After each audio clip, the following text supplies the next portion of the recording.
Bonjour à toutes et bonjour à tous. Bienvenue sur le podcast Allez Vas-y, le podcast qui met en lumière toutes les personnes qui entreprennent, qu'ils soient bénévoles dans une association ou entrepreneurs. Cette semaine, c'est le Podcaston.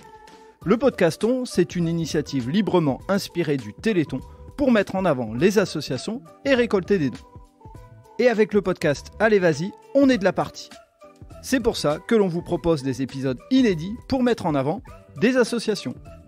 Dans cet épisode, je reçois Sandra Gardel, qui va vous présenter la Fondation des Amis de l'Atelier qui agit au service des enfants et des adultes en situation de handicap. Merci à Sandra pour son énergie et sa bonne humeur. Bonne écoute à vous! Eh bien aujourd'hui, je suis avec Sandra Gardel. Sandra Gardel qui est la représentante sur le podcast aujourd'hui des Amis de l'Atelier. Bonjour Sandra! Bonjour Frédéric! Alors Sandra, tu m'as contacté dans le cadre de ton association pour laquelle tu travailles et ce qui est bien tombé, c'est qu'effectivement, on va être diffusé dans la semaine du Podcaston. La semaine du Podcaston, je le rappelle très rapidement, c'est une initiative de Altrou qui a décidé de mettre en avant les associations. Donc il y a plein de podcasteurs qui vont interviewer au moins une association pendant la semaine. Et comme Allez Vas-y, c'est le podcast qui met en avant les gens qui entreprennent et notamment les associations, t'es tombé au bon moment, au bon endroit. Donc avant de te laisser parler de l'association, Sandra, en quelques mots, est-ce que tu peux nous dire qui tu es ? Oui, avec plaisir. Alors, donc, je suis Sandra Gardel, je suis directrice de la communication et de la collecte de la Fondation des Amis de l'Atelier. Cela fait 10 ans que j'ai la chance de travailler pour cette fondation qui accompagne des personnes en situation de handicap mental, psychique et avec autisme. Et j'ai un parcours de communicante, mais avant j'étais dans les droits de l'enfant et avant même encore j'étais dans les médias et l'organisation d'événements. Et c'est vraiment un parcours de recherche de sens pour moi qui m'a amené il y a 10 ans à travailler pour la Fondation des Amis de l'Atelier. Et j'y trouve tout mon sens pour cette belle fondation qui accompagne depuis maintenant plus de 60 ans ces personnes en situation de handicap. Ok, avant d'en dire plus sur l'association, on va faire le portrait chinois comme on fait souvent sur Allez Vas-y, mais on va faire le portrait chinois de l'association, donc c'est un petit peu particulier, mais si la fondation Les Amis de l'Atelier était une personne, ce serait qui ? Incontestablement, ce serait Anne Sommer-Meyer, qui est la personne qui est à l'origine de tout pour la fondation, puisque c'est la personne qui, dans les années 50, exactement en 57, en fait, a voulu, en voyant des parents désœuvrés, des parents d'enfants, à l'époque on disait arriérés mentaux, les a trouvés un peu désœuvrés et épuisés, et qui a proposé de s'occuper de manière tout à fait bénévole et au départ ponctuelle de ces enfants pour, un, s'en occuper et deux, permettre le répit des parents. Et petit à petit, en fait, cette femme, elle s'est entourée d'amis, de volontaires, et elle a pris en charge ses enfants. Et puis après, peut-être je le raconterai dans l'histoire, mais elle a développé du coup plein de choses autour de ses premiers enfants. Donc incontestablement, la personne qui représente la fondation, c'est Anne Sommer-Meyer. Ok, et si la fondation était un lieu ? Alors toujours par rapport, on va dire, à la naissance de l'association, ce serait Châtenay-Malabry, la Butte Rouge, D'accord. parce que c'est vraiment là que Anne Sommer-Meyer a tout commencé, et c'est amusant parce que c'est aussi là qui est le siège aujourd'hui de la fondation, sur l'endroit même où les premiers enfants ont été accompagnés. Ah, super, ça a du sens. Et donc justement, en parlant de sens, si la fondation était une valeur ? Si tu me permets, j'en dirais deux. Oui, vas-y. Euh, D'abord, l'engagement, qui est toujours lié, mais vraiment à notre ADN de départ. Et la deuxième valeur, ce serait l'innovation, parce que cette femme et ensuite toutes les personnes qui ont construit cette association puis cette fondation ont mêlé engagement et innovation, engagement auprès des personnes accompagnées et innovation pour toujours mieux les accompagner. Ok, écoute, merci pour ce portrait chinois un peu particulier, mais justement qui avait tout son sens avec ce que tu disais précédemment. Et ce que je vais te proposer, c'est, on a prévu, pour ceux qui ont l'habitude d'écouter Allez Vas-y, c'est des fois des formats longs. Là, on a prévu de faire sur le Podcaston pratiquement 3 podcasts en 3 jours.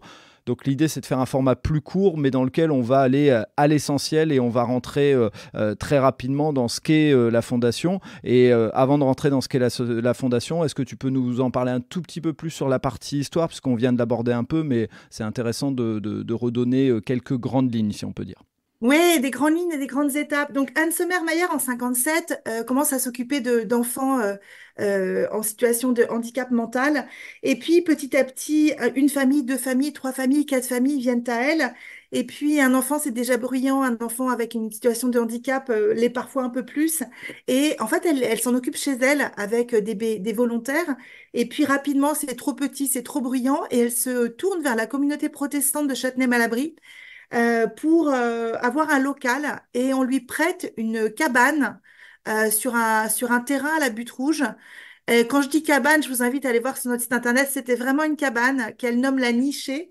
Et en 57 se crée la Nichée. Mais c'était une création, je dirais, un peu de bricolage parce qu'il n'y avait pas de statut, il n'y avait pas de structure officielle. Et puis les enfants grandissant, elle se dit l'important, c'est qu'ils puissent vivre une vie la plus normale possible. Et à l'époque, encore plus que maintenant peut-être, mais ça existe toujours, c'est de se dire, ben, on a une place dans la vie que si on a une utilité sociale, quelle qu'elle soit. Et il se trouve qu'à l'époque, l'utilité sociale, c'était de pouvoir avoir un travail et être autonome. Et donc, elle se saisit avec les personnes avec qui elle travaille d'une opportunité d'un décret sur les CAT, donc de créer des ateliers protégés. Maintenant, on parle des AT. Et en 61 se crée le premier atelier pour permettre à ces enfants d'apprendre un métier. Donc, elle démarche des entreprises à Châtenay-Malabry pour trouver du boulot à faire pour former les jeunes. Donc, c'est de la mise en sachet de boulons, c'est des choses assez simples, mais qui permettent justement de faire monter en compétence les jeunes dont elle s'occupe. Et donc, concrètement, en 1961, est créée l'association Les Amis de l'Atelier. Alors, à chaque fois, je dis, c'est un nom à coucher dehors. Oui, un peu. Alors, l'atelier, pourquoi? Parce que c'est le premier atelier protégé. Les amis, parce qu'au départ, c'est une question de communauté, d'amitié et de volontariat. Et association, parce que c'est une association loi 1901. Donc, du coup, en 61, création des Amis de l'Atelier, de l'association des Amis de l'Atelier. Et puis, petit à petit, se pose la problématique du logement, de l'accompagnement, de l'accueil de jour. Et en fait, petit à petit, se crée en escargot autour de Châtenay-Malabry et autour de la nichée de l'atelier tout un tas de services, j'allais dire, détectés par l'association des Amis de l'Atelier pour les personnes qu'elles accompagnent. Et du coup, ce qui est intéressant, c'est que c'est quand je disais, c'est engagement et innovation dès le départ. C'est ce qui va être le ciment de l'association des Amis de l'Atelier. Et en 50 ans, 50 établissements créés, établissements et services. Donc après, je t'expliquerai un peu sur quel domaine on accompagne. En 2011, pour le 50e anniversaire, la direction de l'époque décide de transférer, on va dire, la forme, c'est-à-dire d'association passe à fondation, ce qui permet une meilleure assise financière, mais qui ne change absolument pas nos missions. Et puis, bah là, on a plus de 60 ans aujourd'hui. On a 100 établissements, services et dispositifs. On accompagne 4000 personnes en situation de handicap mental, psychique et avec autisme. Donc, on accompagne 3500 adultes et 500 enfants. Voilà. Donc, c'est devenu en une soixantaine d'années une très belle fondation. Ok. Et justement, comment on pourrait donner en grande ligne les types d'accompagnement, les établissements, puis les professionnels aussi qui travaillent, parce que c'est important de mettre en lumière tous ces professionnels qui, on le sait, c'est un métier de l'aide et c'est souvent des métiers de cœur. Et ben, c'est des gens qui sont souvent dévoués, qui veulent pas se mettre dans la lumière, mais c'est important de les mettre aussi dans la lumière. Alors, tout à fait. Alors déjà, la première chose par rapport à l'accompagnement, comment on accompagne les gens? Bien, en fait, toi et moi, Frédéric, dans notre vie, on se lève le matin, on se prépare, on a des activités, des rendez-vous, on a des loisirs, et puis le soir, on rentre chez soi, et puis on a une vie personnelle, une vie de loisirs, voilà. Et en fait, toi et moi, on arrive à le faire de manière autonome, et certaines personnes en situation de handicap vont avoir, sur certains pans de leur vie, besoin d'aide, mais pas sur tous les pans de la vie. Et en fait, l'idée dans le médico-social, parce que nous, on œuvre dans le médico-social, la Fondation des Amis de l'Atelier est une fondation reconnue d'utilité publique dans le secteur privé non lucratif. Et notre secteur, c'est le médico-social. On n'est pas dans le sanitaire, on n'est pas dans la psychiatrie, on est dans le sanitaire, dans le médico-social.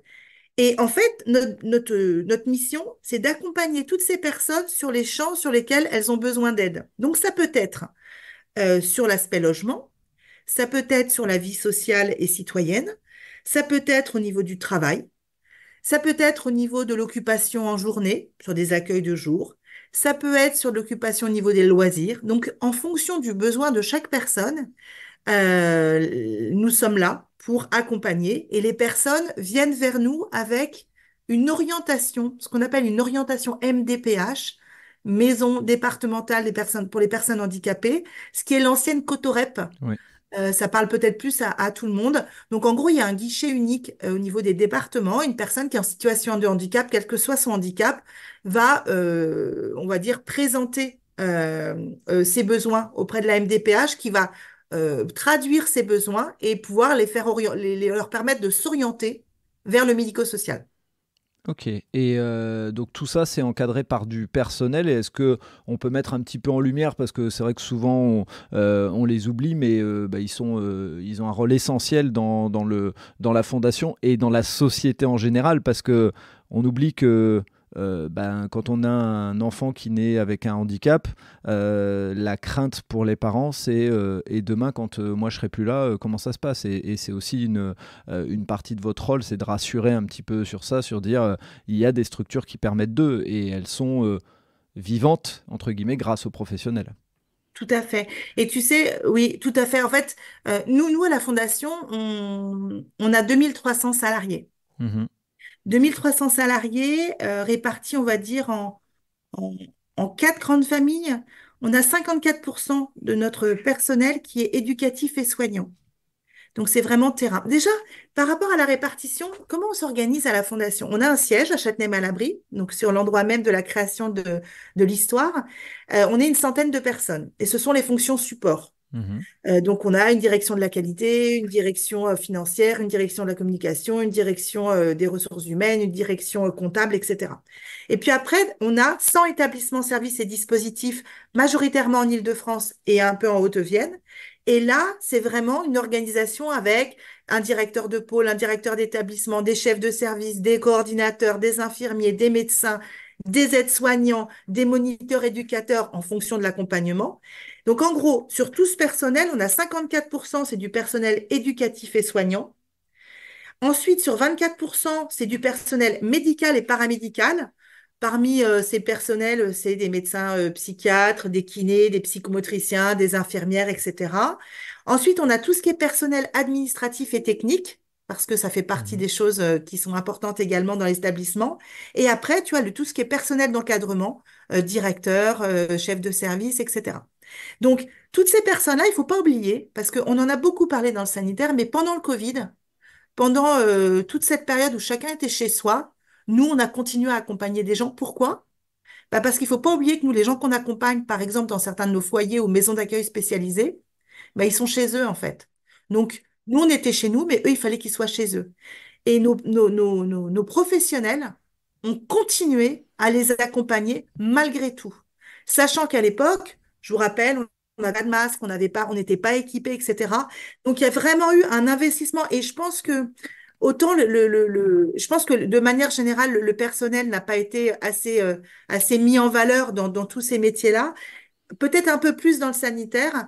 Nous, j'en profite de ce podcast pour remercier encore tous les professionnels qui ont su maintenir la barque et même, j'allais dire, ont été hyper créatifs, innovants et engagés. On est toujours sur nos valeurs pendant cette période et qui le sont au quotidien, non seulement dans l'exercice même de leur métier respectif, mais également sur des projets, on va dire, en plus qui sont pas des projets obligatoirement développés partout dans toutes les associations, toutes les fondations, mais qui font partie de notre ADN aussi d'innovation.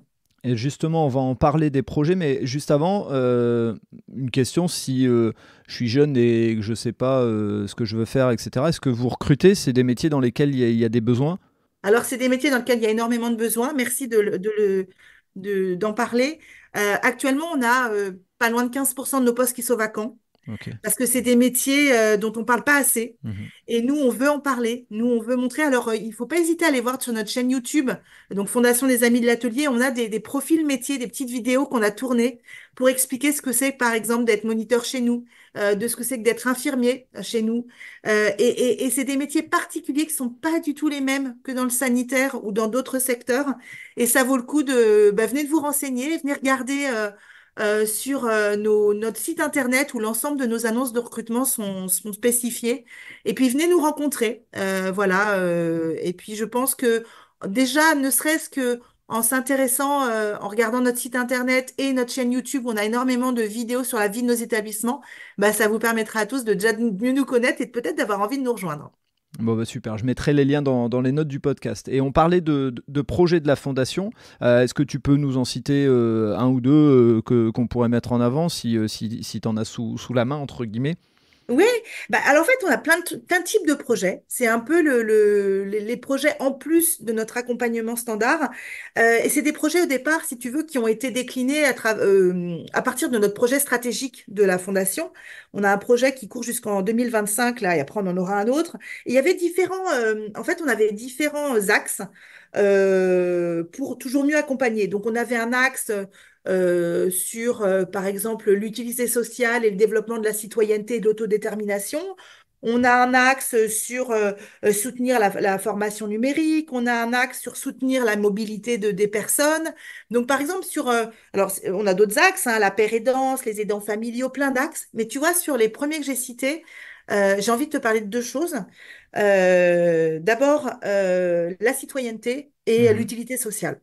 En 2016, on s'est rendu compte, en faisant des groupes de travail avec les professionnels et les usagers, qu'effectivement, l'utilité sociale et l'exercice de la citoyenneté, ainsi que l'autodétermination, ça veut dire décider pour soi. Et nous, notre job, c'est de permettre aux personnes qu'on accompagne de décider pour eux un maximum. Et en fait, on s'est rendu compte que parfois, ça pouvait rester des mots et qu'on avait du mal à rentrer dans le concret vraiment d'accompagner des personnes vers leurs projets si ça dépassait, on va dire, l'univers de nos établissements et services. Et en 2016, on a créé un dispositif qui s'appelle Cité bénévole parce qu'on s'est rendu compte que pas mal de personnes, notamment qui n'avaient pas accès à l'emploi, n'avaient pas non plus accès au bénévolat parce que c'est parfois compliqué de faire la démarche d'aller vers des associations et que pour les associations, c'est compliqué aussi de mailler avec des personnes en situation de handicap. Donc, on a créé un dispositif Cité bénévole dans 77 en se rapprochant d'associations locales, en faisant un accompagnement tripartite de ces personnes vers le bénévolat. Et très rapidement, c'est devenu un véritable succès puisque très rapidement, on a eu une centaine de bénévoles, on a eu 80 missions en l'espace de 18 mois. Et on a expliqué ce dispositif à l'époque à Madame Cluzel, qui était au gouvernement, et qui a trouvé le dispositif super et qui nous a soutenus dans ce dispositif, dans les premiers remises de passeports bénévoles avec France Bénévolat. Enfin, il y a plein de choses qui se sont passées sur ce dispositif. On a été labellisé en 2019 sur ce dispositif. Et nous, en interne, ce qu'on s'est dit, c'est que ce qui marchait dans le 77, on allait le modéliser sur l'ensemble de nos départements. Donc, sur Paris intramuros, dans le 78, dans le 91, dans le 92, dans le 94 et en Haute-Vienne. Et il se trouve qu'il y a 4 5 ans, on a été sollicité par le comité, à l'époque, c'était les réunions préfiguratrices du volontariat des JOP, donc des Jeux Olympiques et Paralympiques Mhm. 2024. Et on a été invité à contribuer à développer le bénévolat des personnes en situation de handicap pour les JOP 2024. Génial. Et il se trouve que du coup, nous, on est parti à fond là-dessus. Et aujourd'hui, on est 220 personnes en situation de handicap et 150 ou 160 accompagnateurs qui allons être bénévoles au JOP 2024. Sachant que on a une petite fierté, j'avoue, alors on a vraiment hâte d'y être. On a une petite fierté, c'est que sur les 800 personnes en situation de handicap qui vont être bénévoles en France sur les JOP, 220 sont des bénévoles, cités bénévoles de la Fondation. Superbe, vraiment bravo. Ça donne aussi, c'est important malheureusement j'ai envie de le dire comme ça, mais de mettre en contact les citoyens avec la réalité de la vie, parce que des fois on veut nier cette situation et malheureusement elle existe et c'est important de voir ce qui se fait pour accompagner ces situations-là. Oui, et puis ce qui est intéressant, c'est que à travailler comme ça ensemble, très rapidement, les personnes qui oublient le handicap, c'est-à-dire Mhm. les personnes en situation de handicap et les personnes qui sont qui travaillent avec, qui collaborent avec. Et d'ailleurs, alors, je voudrais te dire deux choses. Je vous invite à regarder sur notre site YouTube. En fait, on a fait des vidéos sur justement, parce que pour se préparer aux Jeux Olympiques, nos bénévoles, depuis 2 ans, participent en tant que bénévoles sur plein de grands événements sportifs internationaux. Donc, on a été bénévole sur les championnats du monde de parathlétisme, sur des marathons, sur des triathlons, etc., pour s'entraîner. Et on a fait des vidéos là-dessus. Donc, il y en a deux sur Internet, sur YouTube, qui sont super, qui sont hyper touchantes. Je vous invite vraiment à aller les voir et je te redonnerai les liens, mais vraiment, c'est Avec super. plaisir. Et on a aussi créé une vidéo motion design, une vidéo pour expliquer comment on a créé le dispositif et pour permettre à d'autres associations gestionnaires d'établissements et services, donc d'autres associations qui accompagnent des personnes handicapées, de pouvoir dupliquer ce dispositif. Parce que nous, on a vraiment une méthodo, on a des fiches, on a l'outillage et on se propose de le partager en fait pour que on n'ait pas tous à réinventer le dispositif. Ce qui Il est une bonne existe, idée. il a Ce qui est une été bonne idée. testé, il marche. Donc autant le dupliquer un maximum partout où on accompagne des personnes en situation de handicap. Et par rapport à ça, on parlait des professionnels juste avant. Je tiens à dire que tout cela n'est possible que parce qu'il y a des professionnels qui, par ailleurs, ont un métier professionnel, qui peuvent être AS, AES, enfin, donc aides-soignants, accompagnateurs éducatifs et social, chefs de service, infirmiers, peu importe, mais qui sont pilotes cités bénévoles, c'est-à-dire qu'en plus de leur job, ils ont une mission de pilote, c'est-à-dire que c'est quand je disais que on va au-delà juste du périmètre des postes, c'est aussi des missions transversales comme ça qui permettent des choses extraordinaires pour la personne accompagnée. Enfin, bravo de le faire de cette manière. Et je pense que c'est intéressant d'enchaîner aussi parce que vous êtes une fondation et donc à l'origine une association et une fondation et les deux sont pas très éloignés, hein. C'est juste des termes techniques et comme tu l'as dit, c'est plus d'un point de vue financier, d'un point de vue développement. Mais comment justement se finance l'association? Alors, comme tout acteur du médico-social, on est financé beaucoup par les agences régionales de santé et les Mhm. conseils départementaux. J'ai envie de te dire que le gros de notre activité d'établissement et services est déjà financé Ouais. par nos tutelles. Après, là où ce n'est pas financé, c'est tout ce qu'on développe en termes d'innovation, d'inclusion, d'insertion. Tout ça, c'est pas financé.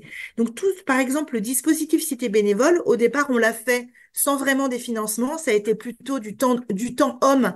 Alors, Mhm. les gens ne sont pas bénévoles, hein. Les professionnels qui font Cité bénévole ne sont pas bénévoles, c'est sur leur temps de travail, Mhm. mais c'est bien eux qui décident de mettre leur énergie là-dedans en plus de leur job. C'est ça que je veux dire, hein, par rapport à, pour le préciser. Mais par exemple, là, je vais donner un exemple concret sur le bénévolat. Il se trouve que nos équipes de Haute-Vienne vont également être bénévoles sur des événements en province. Et par exemple, on n'a pas le budget pour l'acheminement, pour le logement pendant ces missions. Eh bien, on a un mécène philanthrope de Haute-Vienne qui nous a alloué une somme pour permettre ce déplacement. Et ça, par exemple, pour ces genres de projets, on a besoin de fonds privés, donc soit du grand public, soit de mécènes et d'entreprises. Quand on veut réduire la fracture numérique, on n'a pas un budget donné par les ARS et les conseils départementaux pour s'équiper d'ordinateurs pour les résidents, et ni pour faire des sessions de formation. Donc, dans ce cas-là, c'est bien les professionnels des établissements et services qui montent des projets qui nous en parle, nous, au service communication et collecte, et on essaye ensemble, en fonction des projets, de trouver des financements privés pour permettre de concrétiser ces projets. C'est ainsi que pendant le confinement, on a réussi à avoir 250 tablettes pour des résidents. C'est ainsi que nous avons réussi à financer des permis de conduire et un simulateur de conduite pour des travailleurs en ESAT, donc travail protégé. C'est ainsi que nous avons réussi à financer des salles de sport pour toute notre axe sport et santé, parce qu'effectivement, le sport est bon pour la santé mentale. Bien sûr. C'est ainsi que nous avons réussi à payer des vélos adaptés pour des personnes qui ne pourraient pas faire du vélo de manière on va dire, standard. Des joëlettes, tu sais, Oui, ouais, ouais. ces outils pour permettre de courir un marathon enfin, quelqu'un qui serait en mobilité réduite ou fatigable de pouvoir courir quand même. Voilà, il y a plein de projets comme ça qu'on développe. Et ça, c'est on va dire des projets, entre guillemets, un peu petits dans le sens où, avec des sommes pouvant aller quand même de 5 000 à 40 000, hein. Mais nous avons également des mécènes qui nous aident sur certaines extensions, sur certains aménagements, notamment sur des salles multisensorielles, tu sais, pour éveiller les sens, Oui. pour calmer, Mhm. etc. Et ça peut être du 15, 20, 30, 200, 300 000 euros. Voilà, donc même si effectivement on est financé en grande partie sur le cœur de notre activité, pour tout ce qui est développement aux besoins spécifiques, on a vraiment besoin de fonds privés. Donc effectivement, s'il y a des personnes qui sont touchées par la cause, elles peuvent faire des dons directement, elles peuvent devenir mécènes si elles ont des fonds plus importants. Et ce que j'avais noté aussi, c'était la taxe d'apprentissage, c'est ça? Parce que souvent on oublie que vous êtes éligible aussi à la taxe d'apprentissage. Oui, exactement. En fait, la taxe d'apprentissage, c'est le seul impôt pour lequel la personne qui le paye peut décider où l'argent va aller. C'est vrai. Donc, en gros, nous, on est éligible sur nos ESAT. Donc, c'est la Mhm. partie insertion par le travail. Donc, établissement et services d'aide au travail. Et sur la partie IME, ça s'appelle, c'est les établissements en fait pour enfants. Mhm. Et en gros, sur ESAT et IME, je donne les termes techniques parce qu'après, quand on donne la taxe d'apprentissage, il faut s'y retrouver sur Bien le sûr. site. En fait, c'est un impôt qui permet de payer de la formation et de l'apprentissage. Donc, si demain, les entreprises qui nous écoutent ont à cœur d'orienter leur taxe d'apprentissage, que de toute façon, elles doivent payer, hein, donc ça leur coûte pas plus cher, vers la formation de personnes en situation de handicap ou vers l'acquisition de connaissances pour les personnes en situation de handicap, elles peuvent aller sur la plateforme Soltea, donc qui sera ouverte au mois de mai, et elles peuvent orienter vers nos ESAT et IME. Et nous, ça nous permet quoi? Concrètement, ça nous permet, par exemple, le simulateur de conduite, il a été payé une partie par le mécénat, une partie par la taxe d'apprentissage. Ça nous permet de payer des ateliers de formation, permet de payer des ateliers bureautiques, ça nous permet de payer du matériel pédagogique et d'apprentissage. Pour donner un chiffre, parce qu'on est assez transparent, l'année dernière, on a collecté 130 000 euros pour nos ESAT. Donc, ça fait vraiment la différence. Ouais, j'imagine. Je veux bien croire que des sommes comme celle-là, faut pas oublier, hein, tu parlais de la Joëlette tout à l'heure, c'est une grosse somme parce qu'on avait reçu dans le podcast Allez Vas-y l'association Step Up et ils avaient expliqué que justement le but de l'association c'était la lutte contre la sclérose en plaques et Laetitia nous expliquait que bah, ça a un vrai coût, et c'est pas neutre et on se rend pas compte, des fois on se dit oh, j'ai récolté 10 000 euros mais on va acheter avec ça une Joëlette. Et puis Ouais, à c'est tout. ça. En fait, Voilà. moi, tu vois, les deux joëlettes qu'on avait achetées, le modèle qu'on avait pris, c'était des modèles entre 3 008 et 4 000. Voilà. Oui, tu as raison, ce sont des sacrées sommes. Mhm. Et tu vois, nous, depuis 4 ans, on a 3 joëlettes qui tournent à la fondation. Nos établissements et services savent qu'ils ont les Joëlettes. Donc, quand certains ont un projet, parce que chaque personne qu'on accompagne, on l'accompagne sur son projet personnel, en fait. Mhm. Ok. Donc, quelqu'un qui aurait une mobilité un peu réduite, ce n'est pas parce qu'on est dans le handicap mental, psychique ou l'autisme qu'on peut pas avoir de problème de mobilité aussi. Enfin, je veux dire, Mhm. Bien sûr. et puis de fatigabilité aussi. Une personne qu'on accompagne peut tout à fait avoir ce projet de participer à une course. Et dans ce cas-là, ça se travaille en établissement et on voit de quelle manière on peut ensemble construire cela, s'entraîner. Donc, c'est beaucoup de beaux projets. Et vraiment, nous, ça fait que 4 5 ans qu'on a commencé à développer le mécénat. Cela fait pareil à peu près 4 5 ans que nous sommes éligibles à la taxe d'apprentissage et ça change quand même grandement le quotidien des établissements et services et donc le quotidien des personnes qu'on accompagne. Et ben c'est tant mieux et enfin je dirais que c'est aussi l'objectif et c'était l'objectif du podcast de mettre en avant comme ça des bonnes causes. Effectivement, J'aimerais continuer tous les jours à mettre en lumière ce type d'action. Là, on en profite avec le podcaston et je suis content que tu aies pris l'initiative de me contacter pour le faire. C'est bien tombé parce que c'était la semaine du podcaston et donc j'ai réouvert entre guillemets les vannes d'Allez Vas-y. Et donc, je suis vraiment très très content de t'avoir reçu sur le podcast. Pour terminer, est-ce qu'il y a un mot que tu veux laisser? Parce que bon, voilà, c'est toujours bien de terminer par un petit élément ou autre. Ça peut être l'appel aux dons, hein, ou ça peut être le recrutement, mais on l'a déjà dit, mais c'est bien des fois de réancrer. J'ai envie de te dire, de manière plus générale, suivez-nous sur les réseaux sociaux, C'est une bonne idée. partagez ce qu'on fait, donnez envie de partager et de mieux connaître le handicap. Et puis, j'ai envie de te faire un petit clin d'œil, Frédéric. Moi, je pense que le Allez, vas-y, finalement, c'est comment on passe à l'action. Et je pense qu'à la Fondation, Allez, vas-y, on y est allé. Eh bien, écoute, merci beaucoup. On va terminer sur ce clin d'œil. Et puis, moi, je te dis à très bientôt, puisque je suppose que nos chemins vont continuer à se croiser régulièrement. Avec plaisir.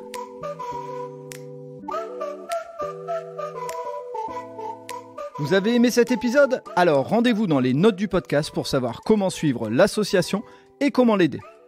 Merci à toutes et à tous et à bientôt sur le podcast. Allez, vas-y!